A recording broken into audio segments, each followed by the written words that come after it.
a todos. Eu gostaria inicialmente de cumprimentar aqui todos os presentes, agradecer pela calorosa recepção, cumprimentar o Dr. Rodrigo Chemin. Eu até falei isso lá dentro, mas eu acredito que ele, talvez no Brasil, seja o maior especialista, dá para se dizer que ele é o maior especialista em operações mãos limpas no Brasil, tem um conhecimento profundo sobre o que aconteceu na Itália e é algo muito pertinente esse conhecimento para nós aqui no Brasil nesse momento. É sempre um prazer poder ouvi-lo e uma honra também compartilhar com ele a presença desse evento. Cumprimentar o Sr. Marcial Ponte e parabenizar mais uma vez pela iniciativa de publicação desse livro. Quando avançou essa chamada Operação Lava Jato, eu tinha algum conhecimento sobre a Operação Mãos Limpas, havia escrito aquele artigo em 2004, alguns disseram que eu tinha algum poder de previsão do futuro. Gostaria, provavelmente estaria rico nesse momento, mas não era o caso. Aquele tema só me interessou como juiz criminal. E havia escrito aquele artigo e, evidente, quando iniciou a Operação Lava Jato e ela foi tendo a sua continuidade, eu retornei ao tema, fui procurar e estudar e acabei encontrando esse livro.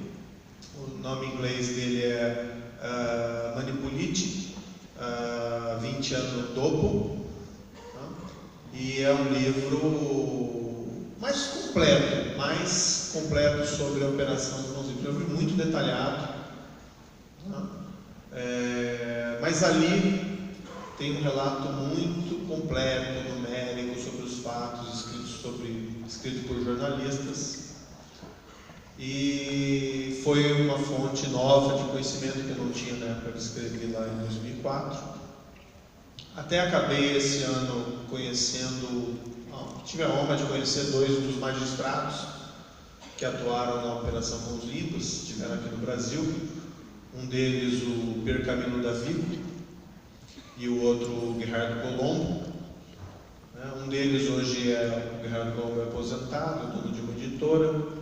Percamino Davigo é hoje juiz da Corte de Cassação italiana.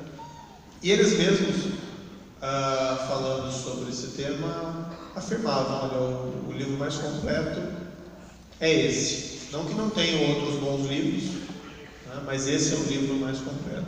E no decorrer desse ano,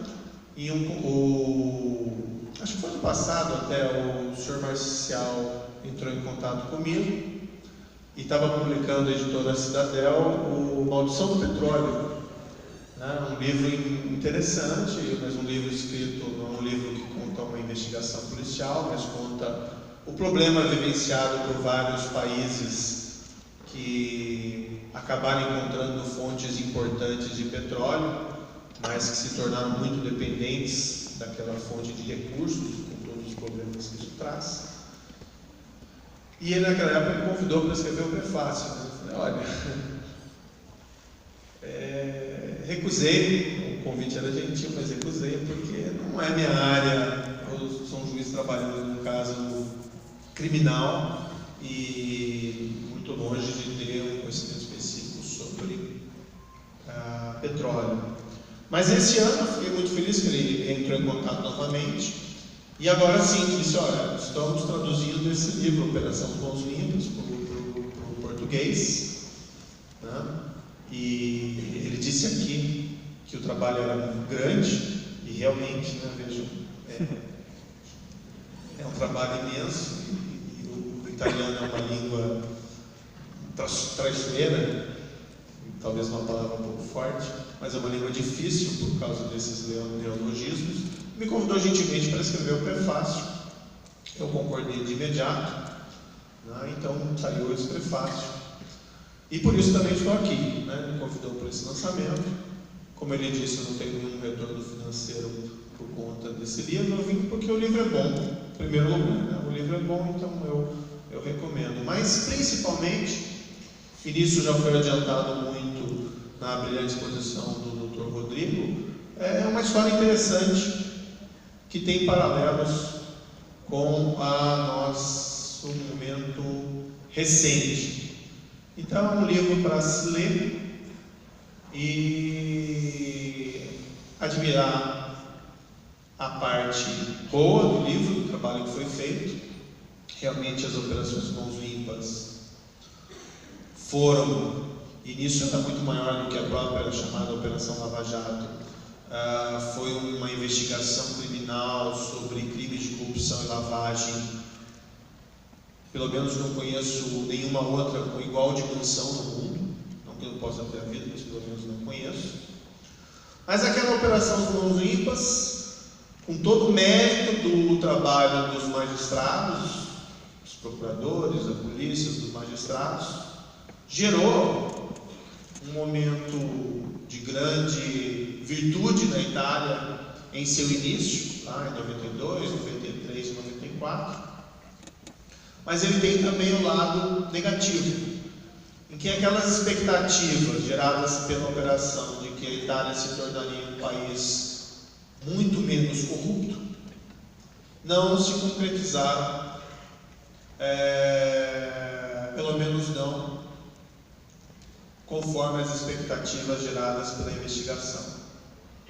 O motivo principal, embora claro isso é sempre passível de discussão, o fato de ter havido essa reação política, né? E por mais que laboriosos sejam policiais, procuradores ou juízes, são todos vinculados à lei.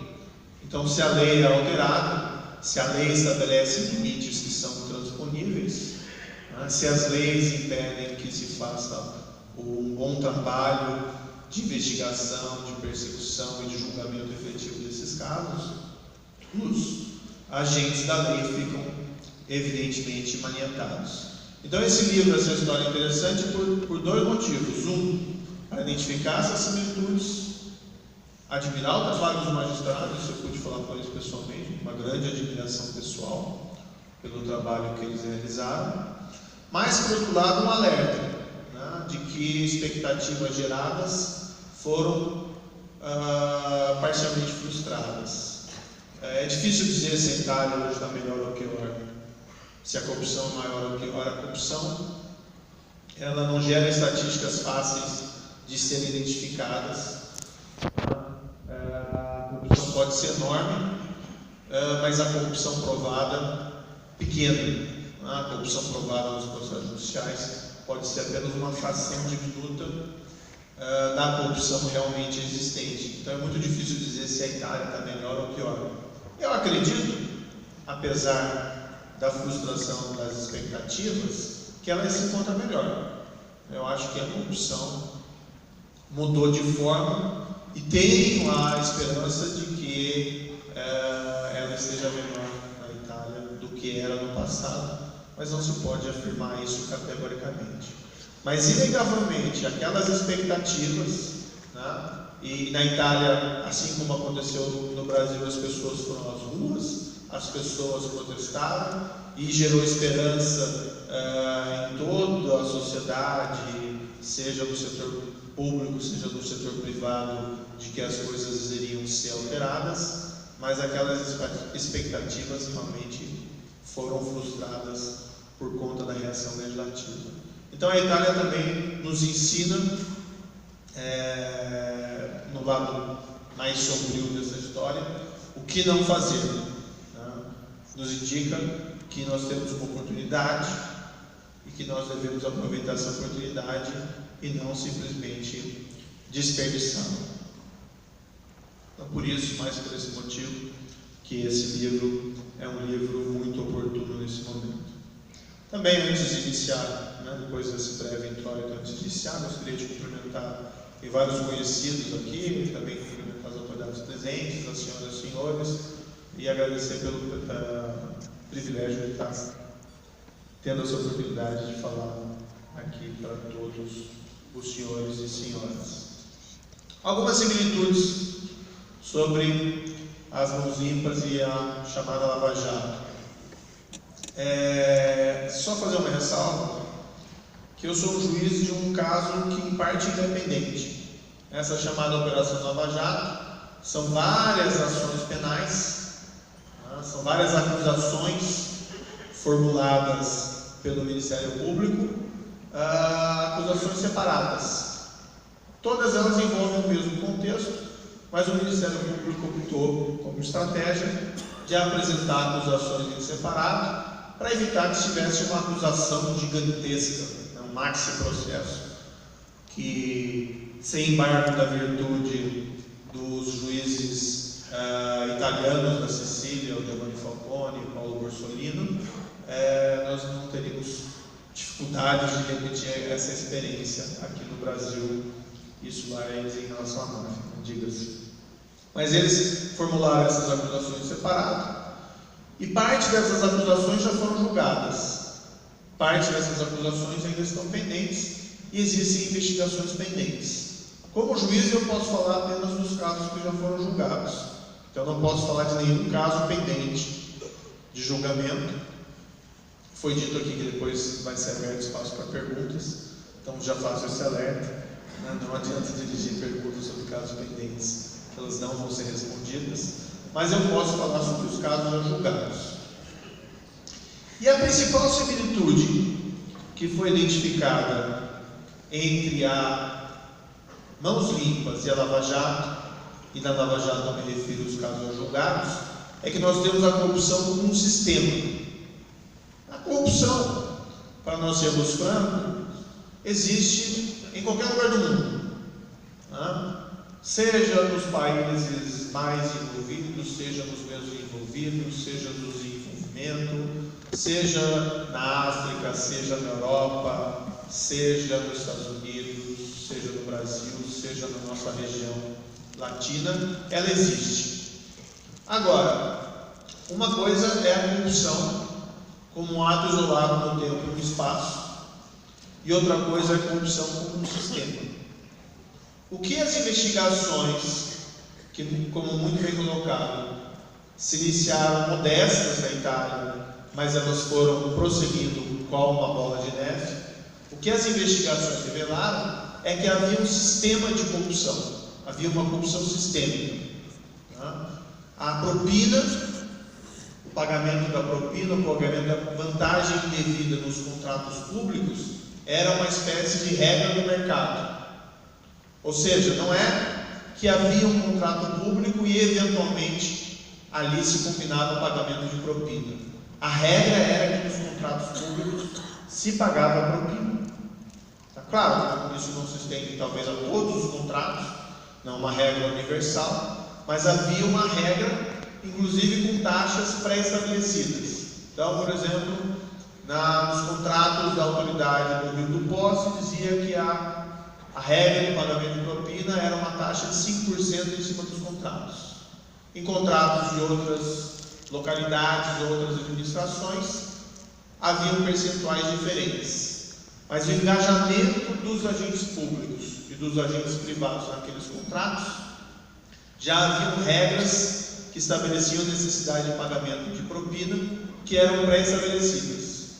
Então, se vai naquele negócio, se paga a propina, é a regra do jogo. E ali, e aqui, isso é um pouco diferente do que acontece no Brasil, pelo menos do que foi revelado pela Operação Lava Jato. Na Itália também foi constatado, como também adiantou o Dr. Rodrigo, que isso ia para um caixa geral de propinas, e isso era distribuído em todos os partidos políticos, de situação e de oposição. Uma espécie de também distribuição dessa propina segundo regras pré-estabelecidas.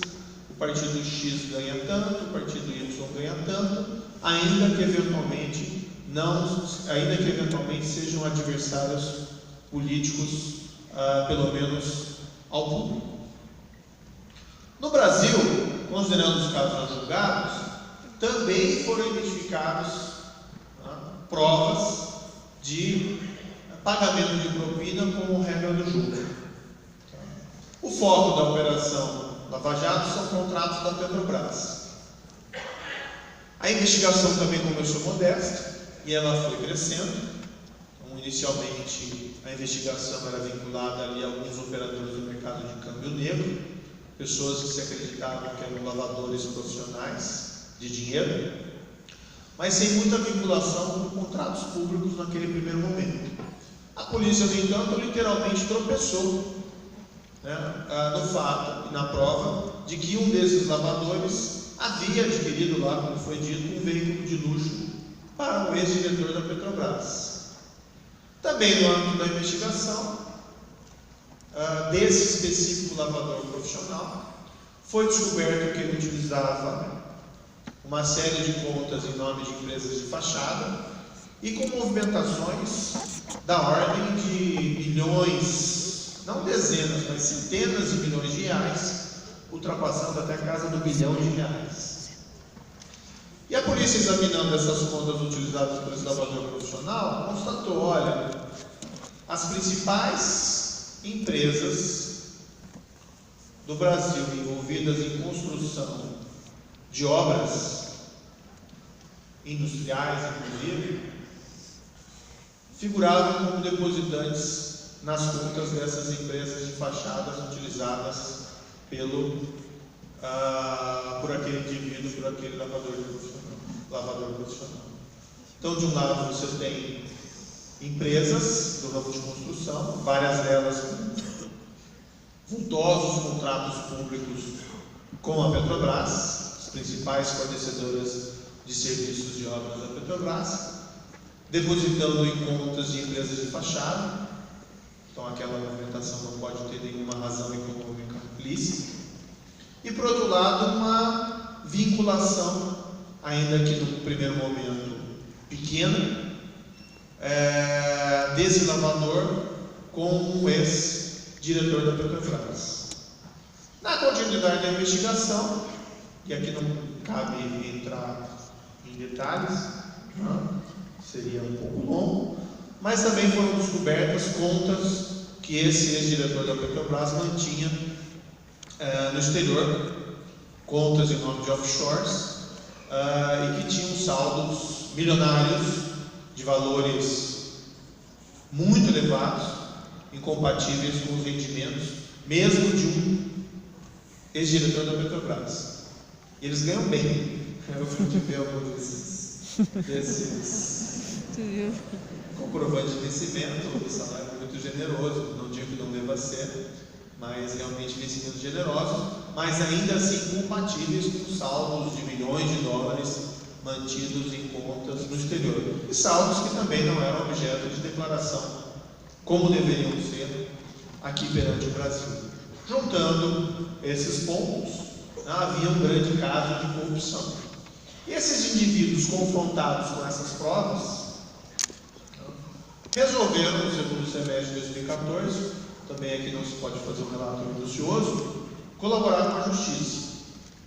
E resolveram abrir um baú das informações que eles detinham sobre a realidade dos contratos públicos da Petrobras.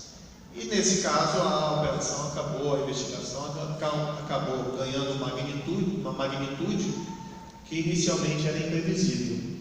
E também ali revelado por eles, mas vários outros se seguiram a eles, vários outros investigados, acusados, resolveram colaborar e revelar todos os fatos, e também houve um crescendo de provas descobertas de natureza diversa, como provas documentais, de pagamentos de propina a essas pessoas, ou a outros ex-diretores, mas a descrição geral era que também aqui havia um sistema. Na Petrobras, isso foi a palavra de algumas das testemunhas, de alguns acusados, confessos, havia uma regra de jogo que se pagava propina nos contratos públicos. Não se vai ao extremo dizer que isso acontecia em todos os contratos, tá? Mas assim como na Itália, havia uma regra de mercado de que para ter o contrato com a Petrobras se pagava, e aí é uma variação percentual a depender do contrato, cerca de 1 a 3% do valor do contrato. 1 a 3% parece um percentual não muito significativo, mas quando nós falamos da Petrobras é tudo superlativo. Contratos de centenas de milhões de reais, centenas de milhões de dólares, contratos de valores acima de $1 bilhão.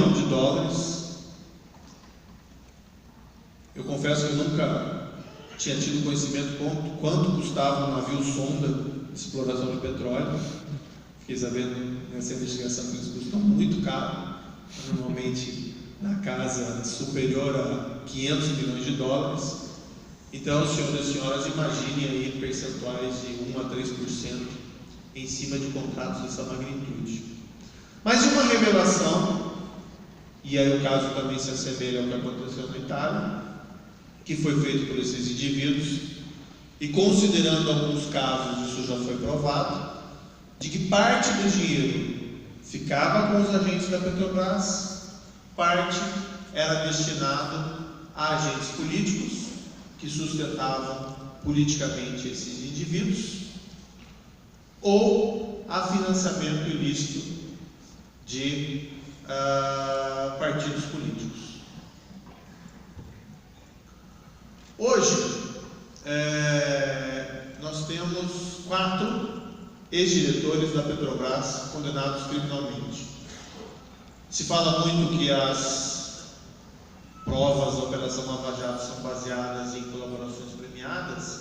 Literalmente, todos os 4 existem documentos das contas que eles mantinham no exterior, contas de nome de offshore, mas que existem a identificação de que eles eram os beneficiários finais daquelas contas, todos eles com saldos milionários que foram bloqueados e eram incompatíveis com seus rendimentos lícitos. Para não mentir, um deles, essas contas foram descobertas, mas a justiça chegou tarde demais. Apesar delas manterem saldos milionários, as contas foram esvaziadas antes que houvesse o sequestro e bloqueio. E aí a prova documental. Prova documental. Não só eles, alguns casos também de gerentes investigados, e um em particular que também já foi condenado, a mesma situação. Descobertas lá contas milionárias no exterior, mantidos em nome de offshores. E um desses indivíduos em particular, é uma situação bem interessante, que também ilustra esse caráter sistêmico da corrupção. Esse indivíduo acabou resolvendo colaborar com a justiça e, como condição, devolveu o dinheiro que havia recebido como propina. Esse indivíduo em particular devolveu cerca de $98 milhões. Isso já veio para o Brasil. E a maior parte disso, inclusive, já foi devolvido à Petrobras, porque ela é vítima desses crimes. $98 milhões. O que é interessante é que muitas vezes se indaga esse indivíduo, e ele admite a corrupção, mas ele tem dificuldade de poder precisar exatamente em quais contratos ele recebeu propina e quais não, e naqueles que ele recebeu, quanto que ele recebeu, e se tudo foi pago ou não, porque simplesmente isso acontecia como regra. Não foi um caso em que ele recebeu, foram vários, e simplesmente ele perdeu a conta. Perdeu a conta de quanto propina recebeu. Em cada caso, a memória dele às vezes misturam as situações que recebeu num, recebeu no outro. A ilustrar esse caráter sistêmico.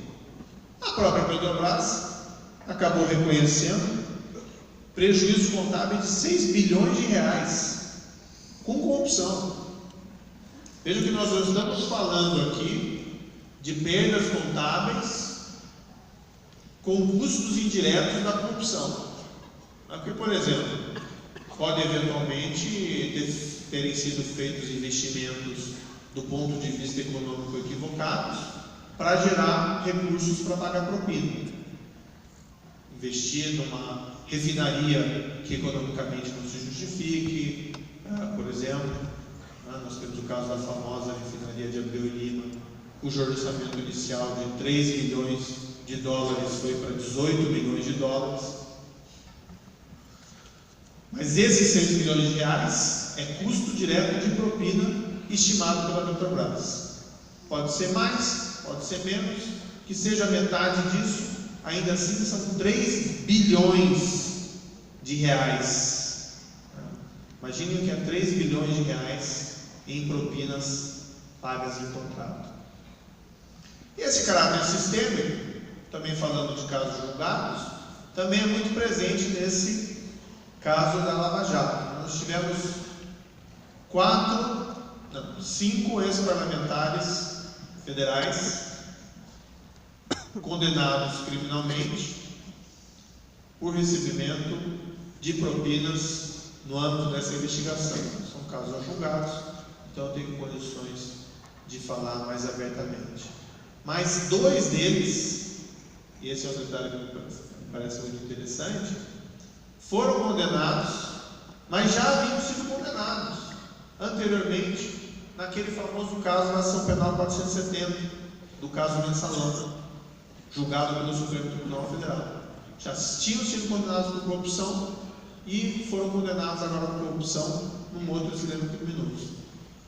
O que é um pouco perturbador é que as provas do processo revelam que eles receberam propina no esquema criminoso da Petrobras, mesmo enquanto estavam sendo julgados pelo Supremo Tribunal Federal. Então não sei se os senhores ou senhoras acompanharam atentos aquele julgamento da Ação Penal 470, que dominou o noticiário do país no segundo semestre de 2012, mas muita gente assistia aquilo com a preocupação de que o Supremo Tribunal Federal proferisse um julgamento justo, que condenasse quem tem que ser condenado e absolvesse quem tem que ser absolvido, e fizesse isso com o rigor próprio de qualquer juiz criminal, que só pode condenar quando se tem prova categórica. Então os ministros supremos discutindo, e alguns deles sendo violentamente atacados por certos veículos de comunicação que estavam proferindo um julgamento injusto, mas os ministros preocupados em analisar aquelas provas e proferir um julgamento justo em relação a indivíduos que nos bastidores vinham recebendo recursos de propina de um outro esquema criminoso. Também ilustrado, teve um caso julgado esse ano, que também para mim foi muito perturbador. Em 2014,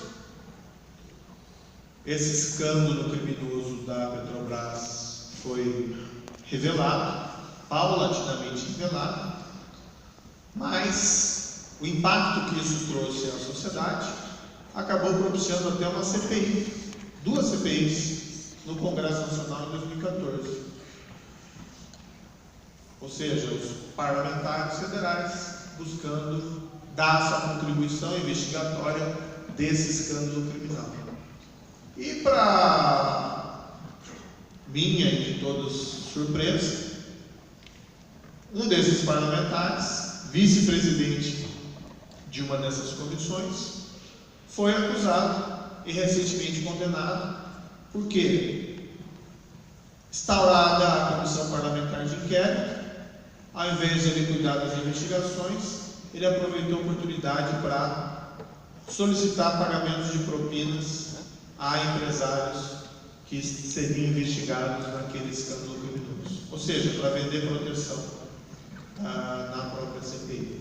A meu ver, também isso ilustra esse caráter sistêmico, serial, repetitivo desse fenômeno da corrupção sistêmica. E aqui eu acompanho o que foi dito pelo Dr. Rodrigo, quando se falou da prisão preventiva. A prisão preventiva é uma prisão antes do julgamento. E a prisão preventiva realmente tem que ser excepcional. Porque o correto é que após o julgamento, se houver condenação, aí sim se segue a prisão.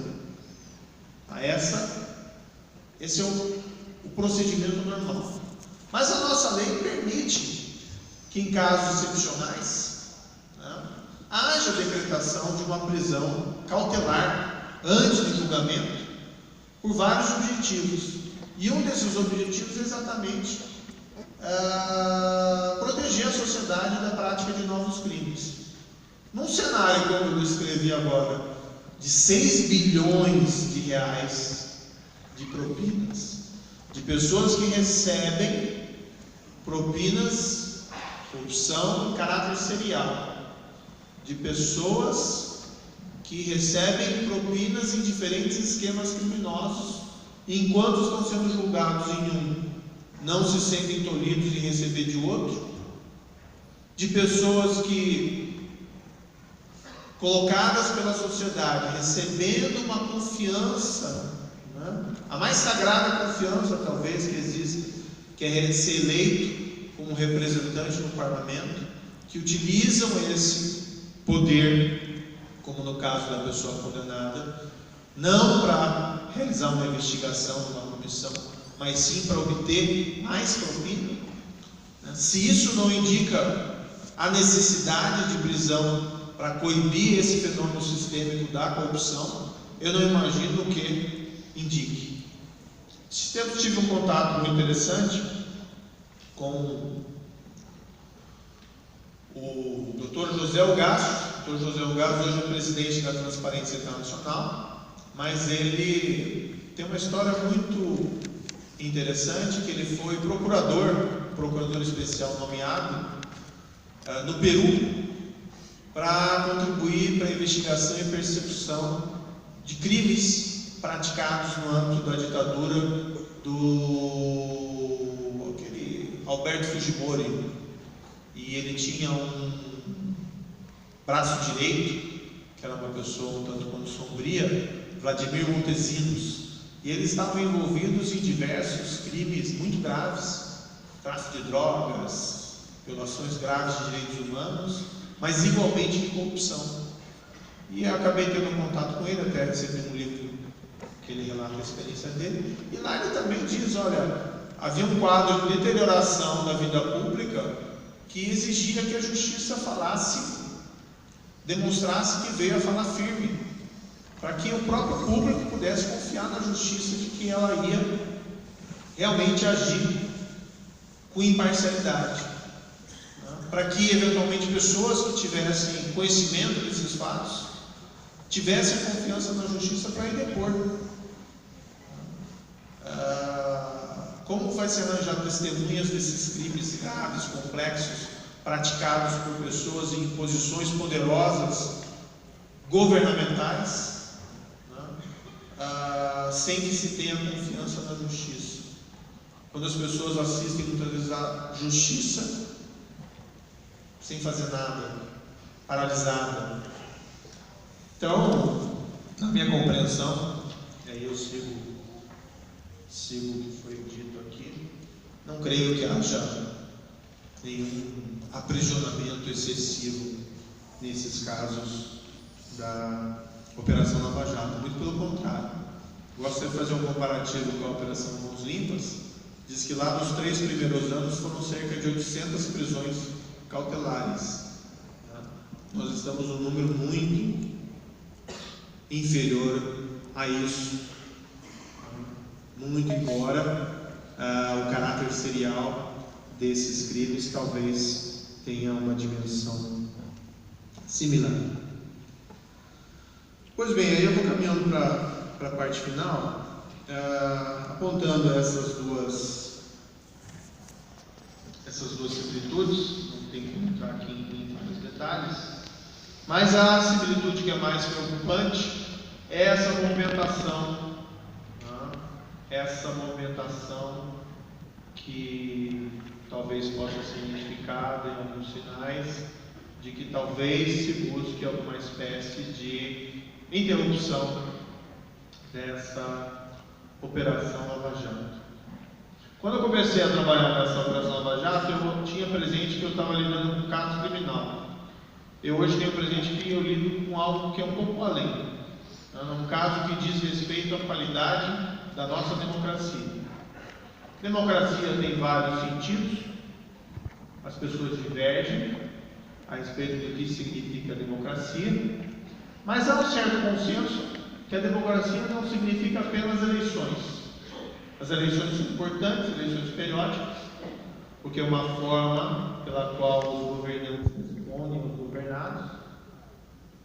Mas a democracia significa algo a mais. Significa que todas as pessoas devem ser tratadas como livres, mas também como iguais. E tem algo importante nessa noção de democracia, que é a noção do Estado de Direito, ou que os anglo-saxões chamam lá do rule of law, ou que na nossa tradição latina muitas vezes nós chamamos de governo de leis e não de um governo de homens. Nesse sentido da democracia, privilégios são pouco aceitáveis. Eventualmente, um privilégio de tratamento mais benéfico pela lei, dirigido a pessoas mais vulneráveis na sociedade. Porque a sociedade reconhece que pessoas mais vulneráveis muitas vezes precisam de um tratamento desigual da lei para compensar aquela desigualdade proveniente, muitas vezes, de um infortúnio natural. Mas em nenhum aspecto, privilégio dirigido às pessoas que se encontram no espectro oposto. Privilégio dirigido aos poderosos. E o que nós tivemos durante muito tempo, e talvez a Operação Lava Jato, assim como outros casos pontuais, mas muito pontuais, como a própria ação penal 470, representou de certa maneira uma quebra nessa regra geral, mas o que nós temos como regra geral é ainda um modelo de privilégio. E importa nós caminharmos de um modelo de privilégio para um modelo de responsabilidade, na qual pessoas poderosas da sociedade, seja em importantes posições do setor privado, seja em importantes posições do setor público, respondam pelos seus atos como todas as demais pessoas. O que significa que se você cometeu um crime, você responde segundo a gravidade desse crime e a sua culpabilidade. E não aceitável moralmente, dentro de um regime democrático, de que crimes descobertos e provados no âmbito do devido processo legal permaneçam impunes. Acho que nós nos acostumamos durante tanto tempo de ver sucessivos escândalos criminais sem respostas institucionais, que isso, de certa maneira, levou a um certo amortecimento desse nosso sentimento moral.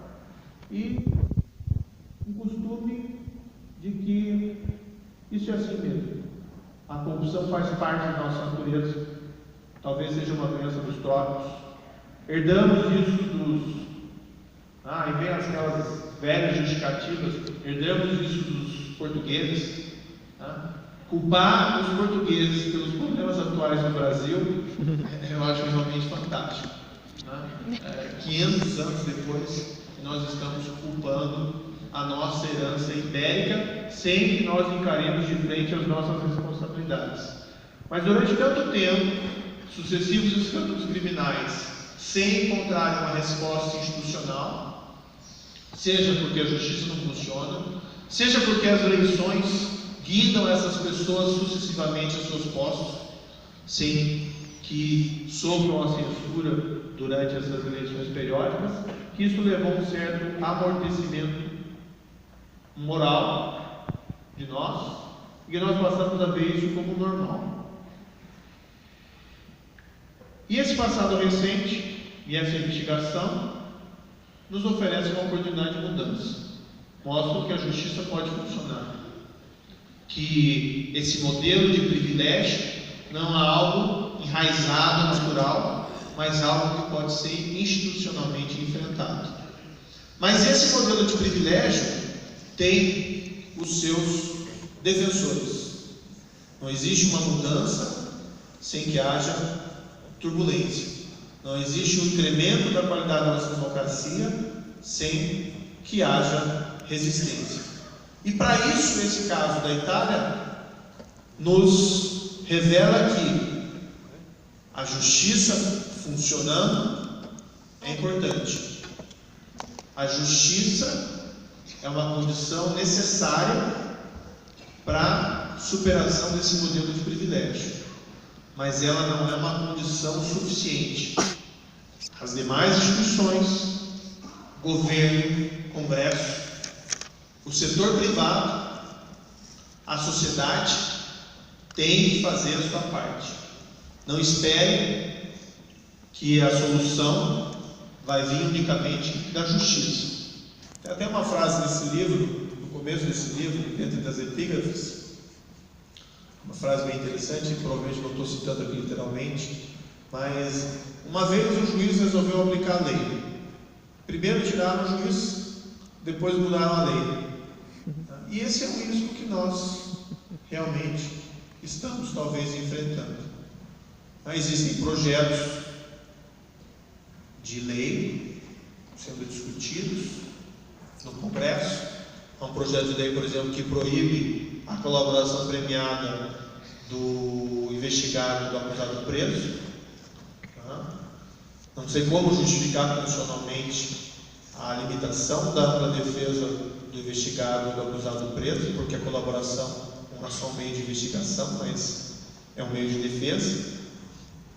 Mas existe um projeto dessa espécie. O Supremo Tribunal Federal tomou uma decisão muito importante nesse ano e disse: olha, justiça sem fim é justiça nenhuma. Justiça sem fim é privilégio. Na prática, se pode dizer que a presunção de inocência exige o julgamento do último recurso. Mas na prática, o que se tem são casos como o do senhor Luiz Estevam, de pessoas poderosas que manipulam o sistema e que o processo nunca chega ao fim. E o Supremo disse: não, a presunção de inocência é uma questão de prova, e depois de 2 julgamentos, na primeira instância e na segunda instância, se pode executar a pena. Essa decisão, para a efetividade da justiça criminal, é uma revolução. Outros países, às vezes, executam a partir da primeira instância, mas a decisão foi muito meritória, porque muda o sistema de impunidade. Mas existem projetos de lei visando reverter a decisão do Supremo Tribunal Federal. Existe esse projeto de abuso de autoridade. Certamente, uma autoridade que comete um crime, seja de corrupção, ou seja um abuso de poder para cercear a liberdade de um outro cidadão, deve ser censurado. Ninguém defende privilégio para juízes, promotores ou policiais. A questão é que a forma como o projeto está colocado, se aprovado, vai ter um efeito prático. Nem discute intenções. Não me cabe aqui discutir intenções dos autores do projeto ou quem quer aprovar o projeto agora.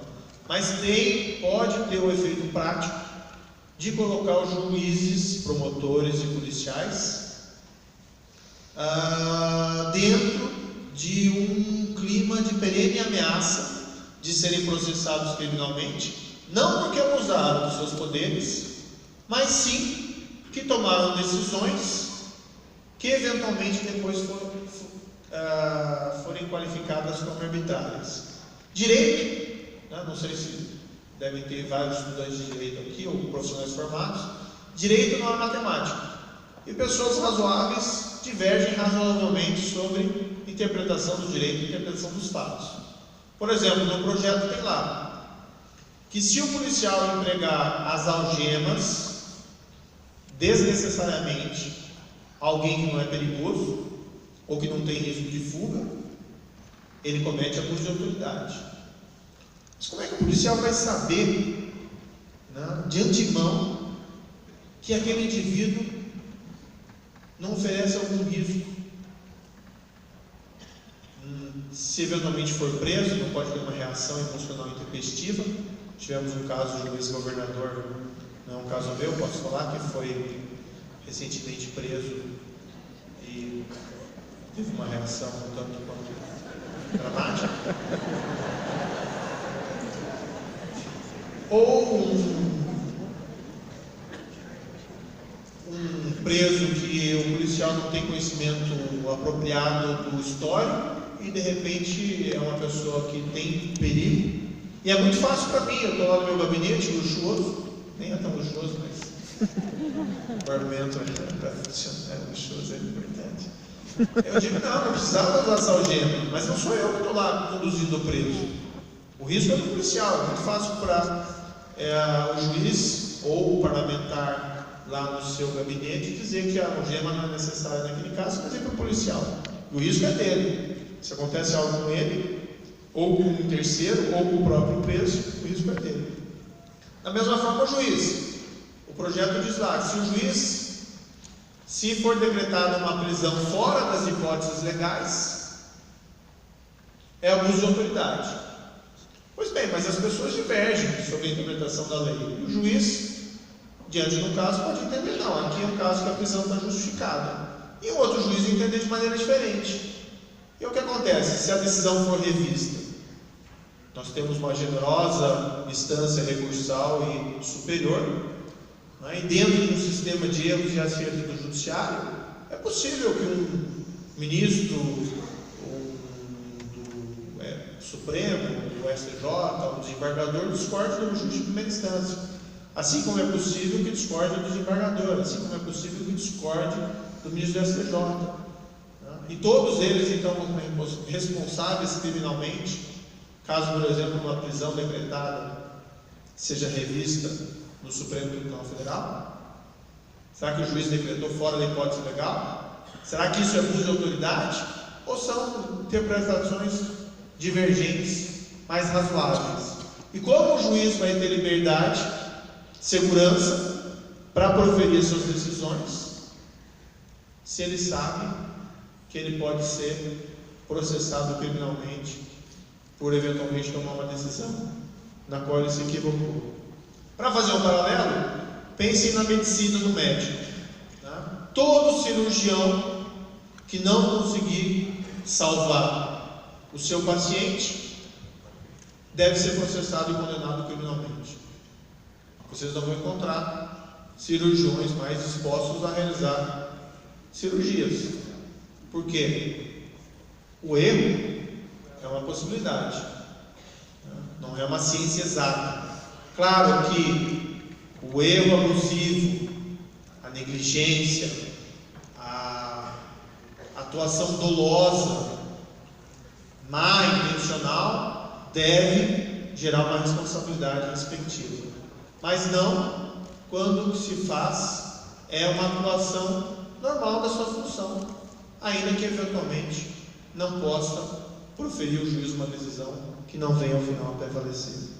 Enfim, por último, e acho que me estendi demais também, peço escusas, por último existe um projeto do Ministério Público, que muito habilmente o Ministério Público Federal apresentou um projeto chamado as 10 medidas contra a corrupção, colheu mais de 12 milhões de assinaturas sobre esse projeto, e eu digo que ele foi muito hábil pelo seguinte: vira um exemplo italiano de leis sucessivamente aprovadas para impedir investigação de corrupção. E aqui eles quiseram fazer o contrário. Bem, vamos apresentar um projeto para tentar melhorar, e que os parlamentares se ocupem de pensar em como melhorar, não em como piorar. Nisso eu digo que eles foram muito hábeis. Isso foi colocado no parlamento, está lá sob discussão.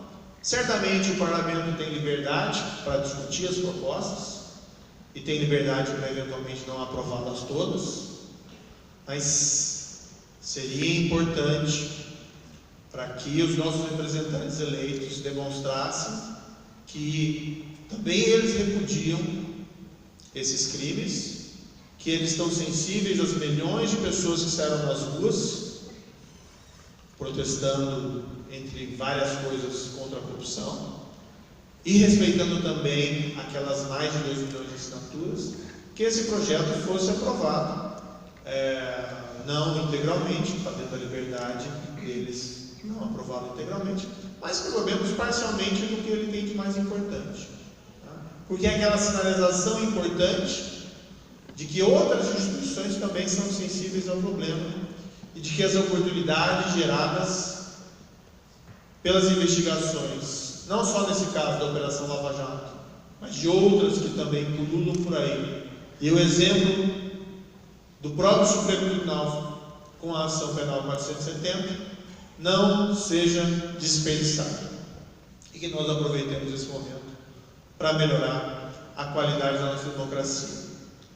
Depende não só dos juízes, promotores, mas de cada um de nós.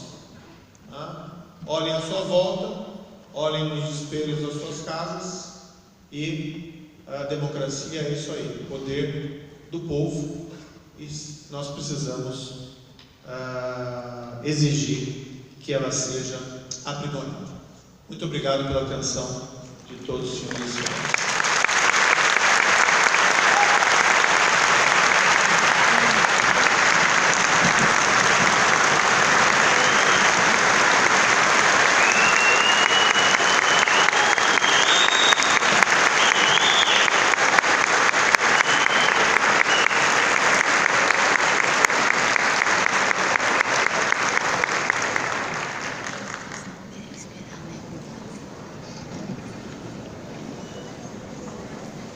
Convido agora os presentes para acompanharem a apresentação do vídeo As 10 Medidas contra a Corrupção.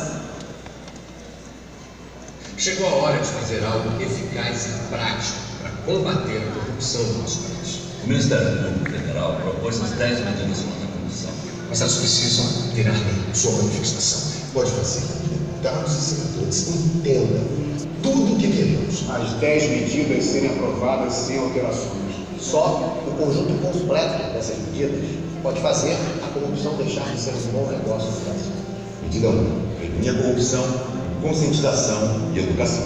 Medida 2. Cadeia para o servidor público que não comprovar os movimentos. Medida 3. Punição com tamanho proporcional ao desvio